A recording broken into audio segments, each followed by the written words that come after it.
आने वाले नवरात्रों की ढेरों शुभकामनाएं। माता रानी सदा आप पर कृपा बनाए रखे और हमारा ये यूट्यूब परिवार इसी प्रकार फलता फूलता रहे। इसी आशा के साथ दोस्तों, आज मैं आपके साथ बहुत ही सरल पूजा विधि नवरात्रों की शेयर करने वाली हूँ। इससे पहले मैंने बहुत सारे डिटेल्ड वीडियो दी हैं, आप उन सभी को देख सकते हैं। उन सभी का लिंक आपको डिस्क्रिप्शन में मिल जाएगा। तो देखिए, सरल नवरात्रों की पूजा करने के लिए हमें एक चौकी चाहिए। उसके ऊपर लाल या पीला वस्त्र आप बिछा लीजिए। आप ये पूजन जो है अपने घर के मंदिर में भी कर सकते हैं। तो देखिए, नवरात्रों में कलश की स्थापना मुख्य मानी जाती है। और अगर आप कलश की स्थापना नहीं कर रहे हैं तो कम से कम एक जल का पात्र अवश्य रूप से भर करके मंदिर में आप रखिए। तो अष्टदल कमल बना लीजिए। अष्टदल कमल नहीं बना सकते तो थोड़े से अक्षत अवश्य डाल लीजिए। एक आप कलश लीजिए, तांबे का या पीतल का या मिट्टी का। उसके गले में आप मौली बांध लीजिए, स्वास्तिक बना लीजिए और उसमें थोड़ा सा गंगाजल, जल और लौंग, इलायची, सिक्का, सुपारी, हल्दी की गांठ डाल लीजिए। हल्दी की गांठ नहीं है तो पिसी हुई हल्दी भी आप यहाँ पर डाल सकते हैं। और अक्षत और दूर्वा डाल करके इस प्रकार से पंच पल्लव लगा लीजिए। 5 आम के पत्ते, उन पर आप टीका कर लीजिए और नारियल को इस प्रकार से रखिए कि नारियल का मुख या तो पूजा करने वाले की तरफ हो या फिर ऊपर की तरफ भी इस प्रकार से रखा जा सकता है। उसके बाद में हम अक्षत के ऊपर माता रानी को विराजमान करेंगे। जो भी आपके पास फोटो हो, प्रतिमा हो, मूर्ति हो, उन्हें आप यहाँ पर विराजमान करिए। और उसी के साथ में हमें गणेश जी की भी स्थापना करनी होती है। अक्षत के ऊपर गणेश जी की स्थापना करेंगे और यहाँ पर देखिए, एक प्लेट में हम स्वास्तिक बनाएंगे। इस प्रकार से रोली से स्वास्तिक बनाइए, उसे हम माता रानी के साइड में रखेंगे और यहाँ पर उन्हें रखेंगे हम यहाँ पर ज्वारे। ये ज्वारे मैंने किस प्रकार से रोपे हैं इसका वीडियो चैनल पे आ चुका है, आप उस वीडियो को देख करके ज्वारे लगा देंगे। अगर आप ज्वारे नहीं बो सकते हैं तो बिना ज्वारे बोए भी आप अपना पूजन संपूर्ण कर सकते हैं। और उसके बाद में हमने जल का छींटा दे करके सामग्री के ऊपर अपने ऊपर हमने शुद्धिकरण कर लिया है, सभी पर जल का छींटा दिया है। और उसके बाद में हमने एक धूप दीप की यहाँ पर स्थापना कर दी है। और यहाँ पर दोस्तों, सर्वप्रथम हम अग्निदेव का आवाहन करेंगे। इस तरीके से धूप दीप हमने प्रज्वलित कर दिए हैं। हाथ में कुछ अक्षत पुष्प लेकर के हम यहाँ पर अपने व्रत का संकल्प लेंगे, आवाहन करेंगे सभी देवी देवताओं का कि हम किस प्रकार का व्रत करेंगे। और जो भी हमारे संकल्प में वही बोलेंगे। सभी को हम आमंत्रित करेंगे कि वो इस चौकी पर विराजमान होकर के हमारी पूजा सेवा स्वीकार करें। अक्षत पुष्प को हम छोड़ देंगे इस प्रकार से और फिर से जल का छींटा दे करके स्नान कराएंगे। देखिए, यदि आपकी मूर्ति है तो आप साक्षात पंचामृत से भी स्नान करा सकते हैं। और इस प्रकार से स्नान कराने के बाद में हम गणेश जी को वस्त्र रूपी कलावा अर्पित करेंगे, जनेऊ अर्पित करेंगे। जनेऊ नहीं है तो आप कच्चा सूत भी अर्पित कर सकते हैं, लेकिन प्रथम दिन ये विशेष पूजा की जाती है तो आप जनेऊ ही अर्पित करें। रोज़ जनेऊ अर्पित करना आवश्यक नहीं है। उसके बाद में गणेश जी को हम देखिए हल्दी कुमकुम से टीका करेंगे और गणेश जी का प्रिय पुष्प गुड़हल और दूर्वा उन्हें अर्पित करेंगे, धूप दीप दिखा देंगे। ठीक इसी प्रकार हम कलश देव का पूजन करेंगे।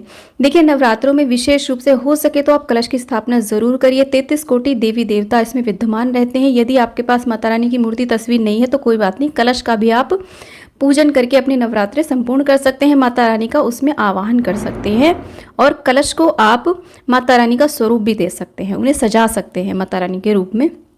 तो कलश पे हमने टीका करने के बाद में वस्त्र रूपी कलावा अर्पित किया है और यहाँ पर पुष्प अर्पित कर दिया है। माता रानी को भी हम टीका करेंगे, उनके जितने भी अस्त्र शस्त्र हैं सभी को हम टीका करेंगे, शेर को टीका करेंगे और फिर माता रानी को सिंदूर अर्पित किया जाता है। इस प्रकार से आप 5 बार 7 बार सिंदूर अर्पित करें और जो सिंदूर आपकी फिंगर में बच जाता है उस सिंदूर को आप अपनी चूड़ियों पर लगा सकते हैं, अपने माथे में अवश्य रूप से लगा लीजिए इस तरीके से। तो ये माँ से सुहाग लिया जाता है। उसके बाद में माँ को हम अक्षत अर्पित करेंगे और माँ को हम चुनरी चढ़ाएंगे। आप यहाँ पर चाहें तो देखिए श्रृंगार की सामग्री अर्पित कर सकते हैं। श्रृंगार की सामग्री आप नवरात्रों में प्रथम दिन या फिर किसी भी दिन माँ को अर्पित कर सकते हैं।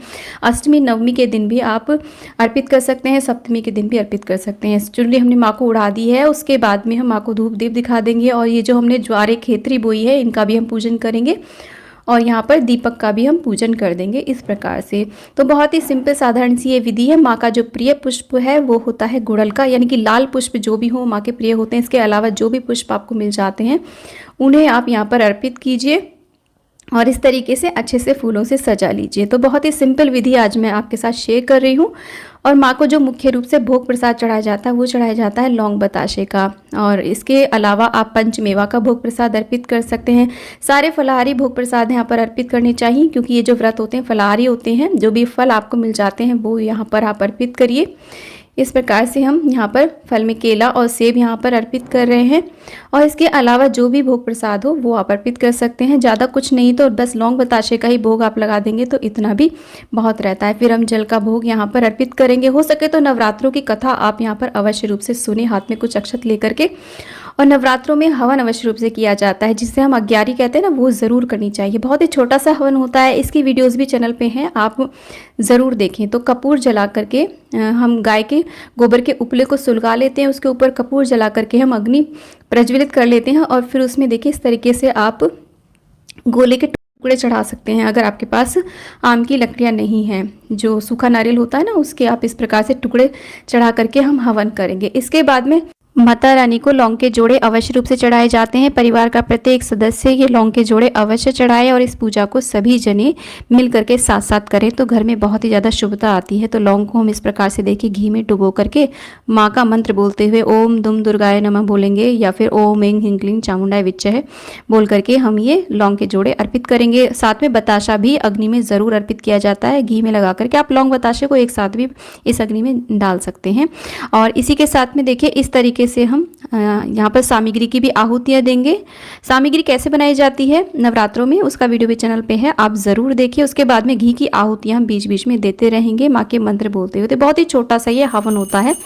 तो हवन कुंड को हम थोड़ा साइड में रख देते हैं। उसके बाद में कपूर से हो सके तो माँ की आरती करिए, कपूर से नहीं तो आप दीपक से भी आरती कर सकते हैं। तो इस प्रकार से बहुत ही सिंपल साधारण माता रानी का हमें पूजन अवश्य करना चाहिए। यहाँ पर आप चाहें तो देखिए अखंड दीपक भी जला सकते हैं, नवग्रह की भी स्थापना कर सकते हैं। इसके बाद में हम सभी आरती लेंगे और यहाँ पर जल फेर देंगे आरती के ऊपर। और उसके बाद में माँ से अंत में क्षमा याचना ज़रूर करनी चाहिए, माँ से प्रार्थना करनी चाहिए। दोस्तों नवरात्रों से related all in all topics पर वीडियो चैनल पे आ चुके हैं, उन सभी का लिंक आपको डिस्क्रिप्शन में या फिर एंड स्क्रीन पे मिल जाएगा। जय माता दी।